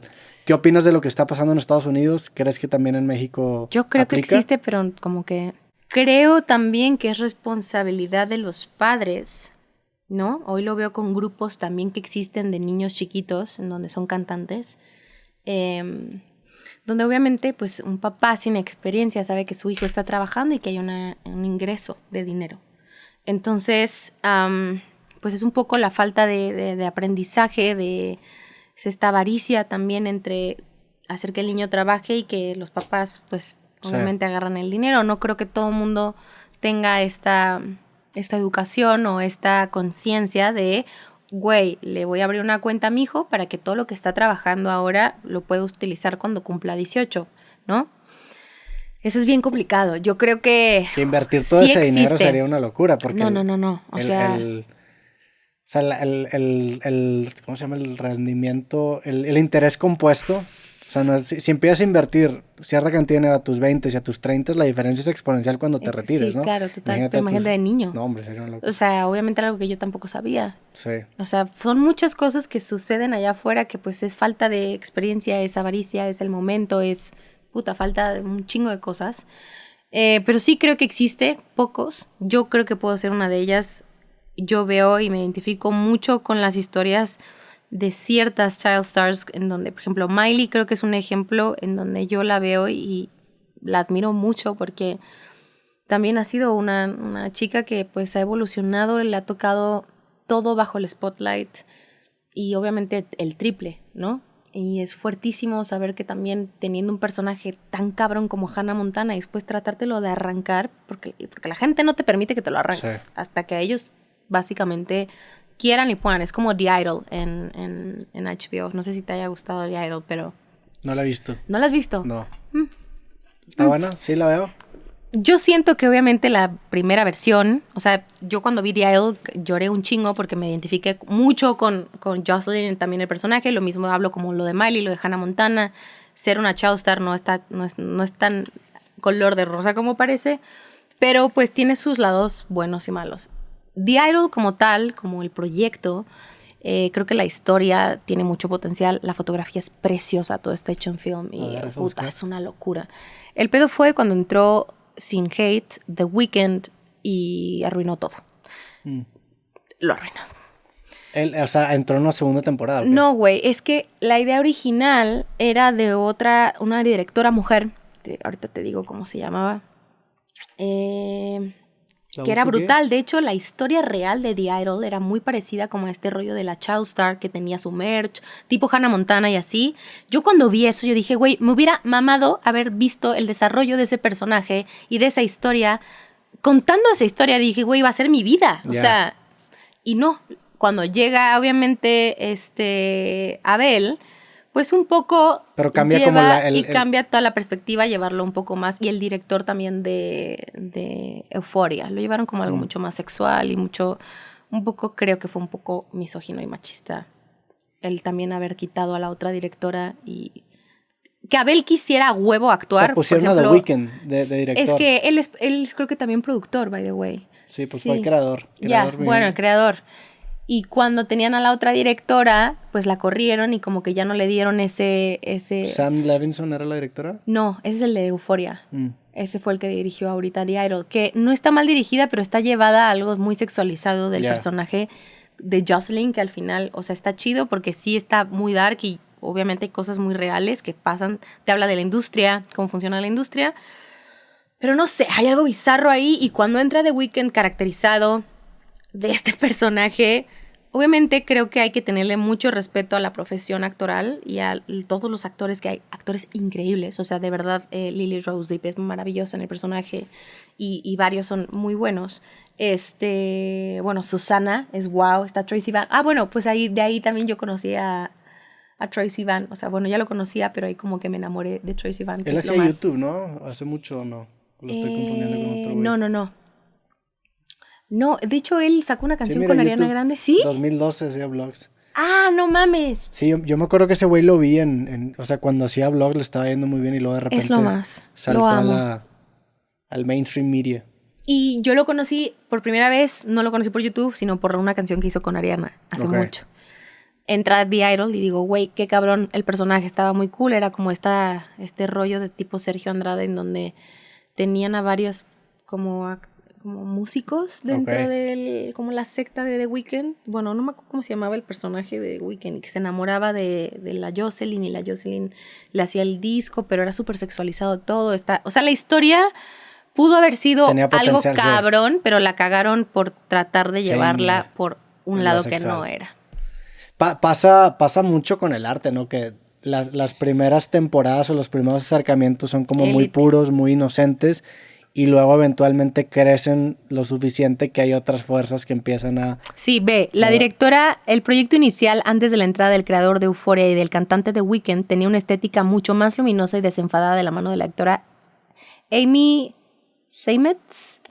The Idol ha finalizado su viaje en HBO, cargada de polémica, malas críticas y con una despedida en una parte pues agradecida. Obviamente cuando quitan la historia, ¿ves cuando pasa de las ideas? Lo que hablábamos, una idea original que estaba contada de otra manera, de repente alguien llega y la trastorna algo, pues como que siento que cortas el hilo que llevaba el proyecto y está muy cabrón. Visualmente es precioso. Pero sí tiene que haber un esfuerzo del creador de proteger a la idea original. Pero la sacaron, le dijeron, no, mamita, adiós. Y a ver, me imagino que a ti te pasa muchísimo, pero a mí en ese sentido me pasa obviamente con el proyecto, en donde quieres que crezca, quieres que sea redituable, pero también quieres que mantenga esa esencia. Que mantenga la esencia. Y es una guerra constante en donde tú tienes que ceder ciertas cosas, y hay cosas que cedes y dices, mira, qué bueno que lo hice, pero también no puedes dejar que todo sea números, que todo sea views y que todo sea popularidad, ¿no? Porque entonces comprometes el arte. Claro, y se vuelve un producto más que una obra, y y le quitas precisamente la esencia, la magia. Sí, que lo lleva en primer Cuando lugar. creas algo por primera vez tiene algo bien mágico. O sea, me ha pasado con canciones. Y creo que eso es algo bien, bien interesante porque al momento de escribir una canción con un primer verso, una primera idea, me pasó con una canción del disco que se llama 222, que principalmente tenía una idea de ser un funk popero, podría decir, sí, era un funk pop. Al momento de crear la canción, nos había salido un verso en inglés, la canción es en Spanglish, y la dejamos pasar. Cuando la volvimos a retomar para este disco, la transformamos a algo súper oscuro. Primero la hicimos dembow, después nos gustó, pero dijimos, ok, no me conectaba. Y otra vez la pasamos y le hicimos como algo súper oscuro, hasta le habíamos metido un sample de Mr. B. ¿Sabes? Y se escuchaba cool, pero había perdido toda la magia que tenía el funk del principio, que era súper rica de escuchar, con el bajo, con el sinte y como el groove que tenía al principio. De repente hubo un día que les dije, y todos coincidimos, y dijimos, oye, creo que la estamos cagando. Vámonos a escuchar el demo. Y otra vez escuchamos el demo y dijimos, es esto. Y Félix Lara también, amigo y también parte creativo del álbum, fue como, güey, sí, porque una canción hay que respetarla cuando crea su o sea, su primera línea, güey. Y ahí fue donde rescatamos y es uno de los mejores tracks del álbum. Ahí está como la esencia del... O sea, hay una cita de un comediante que dice que hay algo romántico en las ideas anotadas en servilletas de bares, ¿no? Sí. O sea, como que hay algo muy crudo ahí que representa la idea en su más pura esencia y después le puedes meter tantos elementos y luego es tan barroca que se pierde esa magia. Cuando lo quieres cambiar demasiado. Y tienes que tener como que esa referencia inicial para decir, mira, de esto se trataba en un principio. Sí. Ahí estaba viendo ayer justo una plática entre el vato de la banda Jimmy Eat World, se llama Jim Atkins, tiene un podcast. Y ahorita soy muy fan de una banda que se llama Manchester Orchestra y los dos están platicando y tienen una plática increíble y hablan precisamente sobre cómo hay veces en donde te dejas a ti mismo ciclarte, que ya eventualmente te acabas clavando en cosas que ni siquiera son importantes y la esencia la mandaste a la chingada y llegar como que esa base es siempre es clave, bueno, ¿no? regresar y guardar los demos. Claro. Creo que eso es algo muy cabrón porque es lo que justo mantiene el primer instinto. Algo que a mí me gusta mucho hacer como ejercicio al momento de crear una canción. Por ejemplo, si Alex llega y dice, no mames el beat que me armé tal día, es como que volteo y digo, ok, vamos a producir. Y de repente, sin siquiera escuchar el track, me pongo los audífonos y empiezo a sacar melodías en loop, ¿no? Porque ese primer instinto al momento de lanzar melodías en lugar de sobrepensar también ayuda mucho creativamente. Sí. Y ahí han salido cosas increíbles. Y creo que al primero de escuchar un beat, un groove, una guitarra o whatever y empiezas a sacar melodías, empiezas luego a sacar la letra y yo a veces hasta ya tengo como un verso. Entonces, escuchar por primera vez algo te ayuda como a entrar fresco o justo que estarlo escuchando un chingo de veces. Y también es parte de como estos skills que cada quien tiene una manera bien distinta para crear, porque pues seguir una línea pues tampoco tampoco hay reglas para crear. Yo creo que existen éxitos pop, como obviamente un ejemplo como Max Martin, ¿no? Que pues es como una de las inspiraciones también cabronas para hacer pop dentro de lo que hago. Y mi sueño algún día es poder trabajar con Max Martin, pero pues también lo escucho y digo, ok, hay una fórmula, pero ¿cómo llevo esa fórmula al ser algo mío? Sí. Que no suene justo a una réplica. Sí. Está interesante lo que está pasando en el pop en Estados Unidos en los últimos años, han salido muy buenos artistas. Sí. Lo que tú estás sacando en español también me gusta mucho como pop. Gracias. Aquí en México. Este nuevo álbum, ¿qué sonidos tiene? O sea... Ok, es un concepto, es un álbum pop 100% oscuro. Por este rollo de la oscuridad es más luminosa cuando pues lo veo como representado en una estrella en el universo que acaba de explotar y pues volvió a nacer, ¿no? Okay.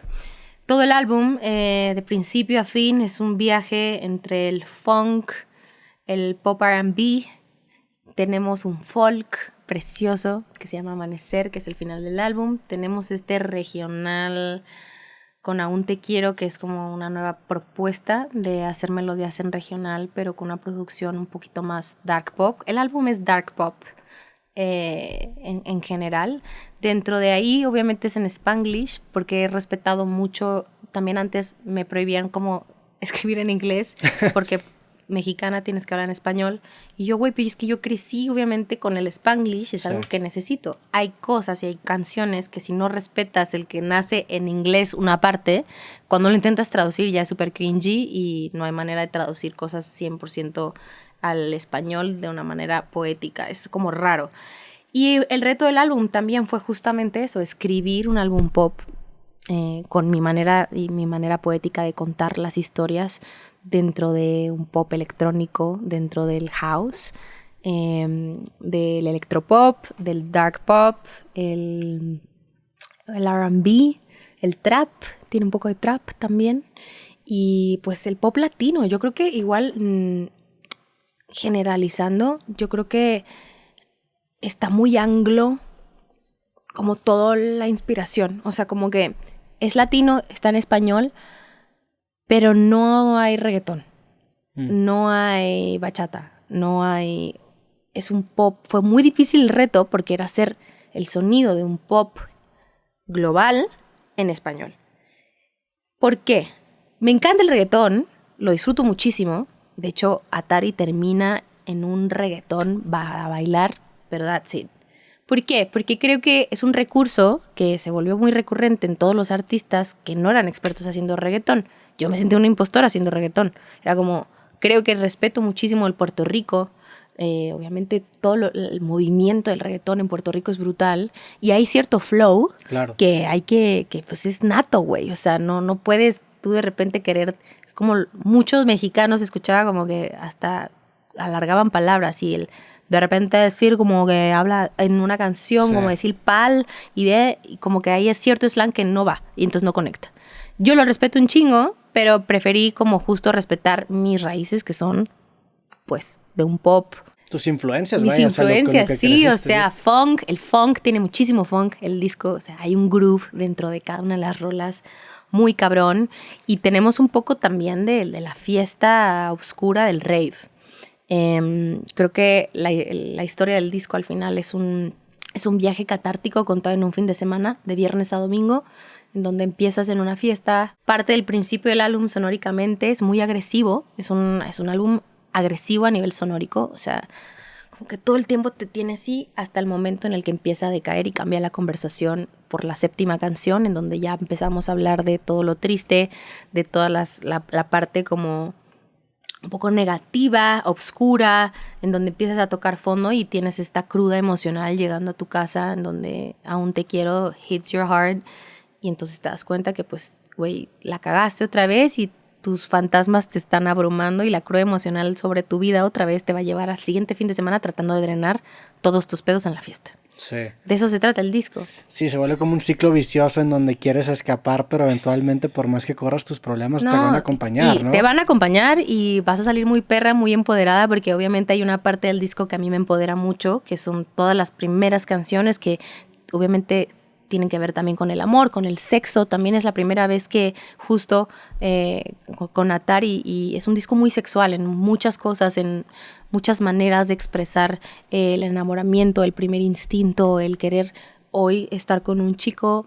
Me enamoré de una mujer también en Madrid y le escribí una canción que es un R&B brutal, en donde descubro la manera en la que toda mi experiencia también sexual ha sido un poco minorizada y como un poco justo, eres niña y las mujeres no hablan de sexo. Es como, o porque si no, haberte cogido a cuántos eres una puta, o porque habiste salido con cuántos, como que esa etiqueta. Y entonces para mí este disco también es una liberación muy, muy importante a nivel sexual, a nivel de empoderamiento, a nivel de hablar de lo que me gusta, de lo que no, de lo que he vivido, a través de las letras de la canción de una manera poética. ¿Cómo veo el sexo de una manera poética? Es un acto para mí espiritual. La música es un acto espiritual. Es como esta combinación en que los sonidos, la letra y las melodías te llevan a sentir lo que estoy diciendo, interpretando.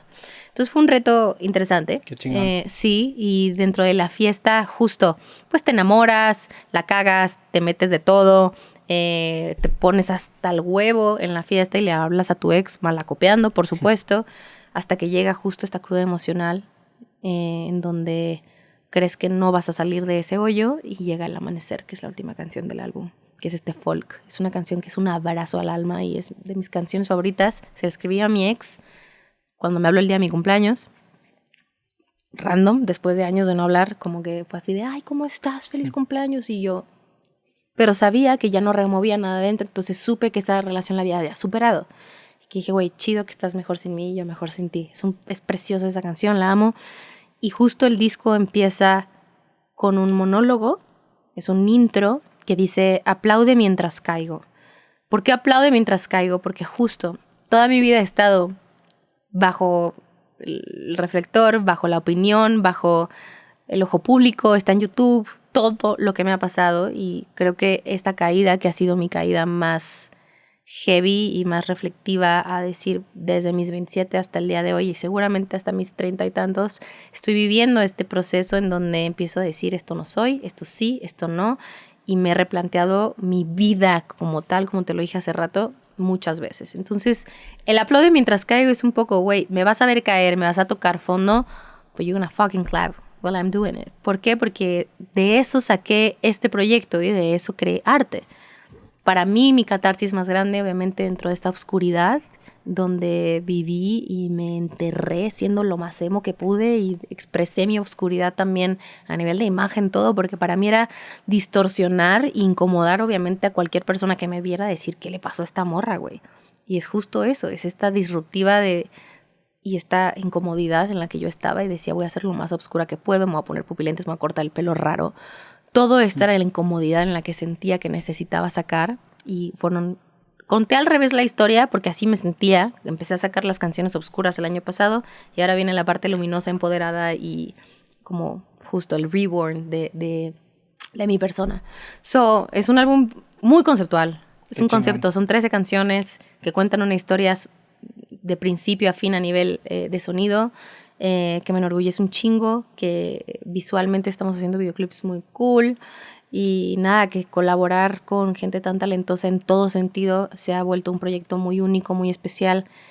Me fui a pitcharlo a todos lados y a contar la historia del disco y ha sido muy sanador poder contarlo y ya poderlo sacar y decir ya, ok, este 11 de abril disponible, ya es del mundo, ya me quedo con el proceso, con todo lo que viví hermoso de este álbum y que sea la persona que lo escuche, que lo adapte y que lo viva como sea que le toque en su vida.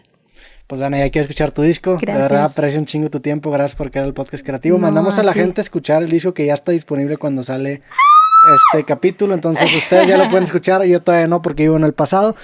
Pero algo más si quieras compartir, algo más si quieras decir. Digo, obviamente agradecerte por tu tiempo. No, agradecerte a ti también por el tiempo, por el espacio, por la buena onda, por la disponibilidad, por compartir. Creo que eso es algo muy chingón y te lo agradezco porque no existen espacios así. Como te lo dije, soy muy fan del podcast, güey, y que vengan muchos más, que sean un chingo de años, que esto crezca brutal, que lo que necesites, aquí estamos. Ojalá que no sea la última vez.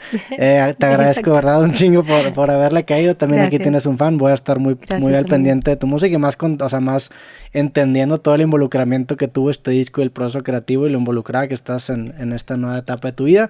Y pues nada, a toda la gente que escuchó hoy este capítulo les agradecemos otra vez. Que lo disfruten mucho. Gracias. Vayan a escuchar el disco y nos vemos en el próximo episodio creativo. Fuerte abrazo.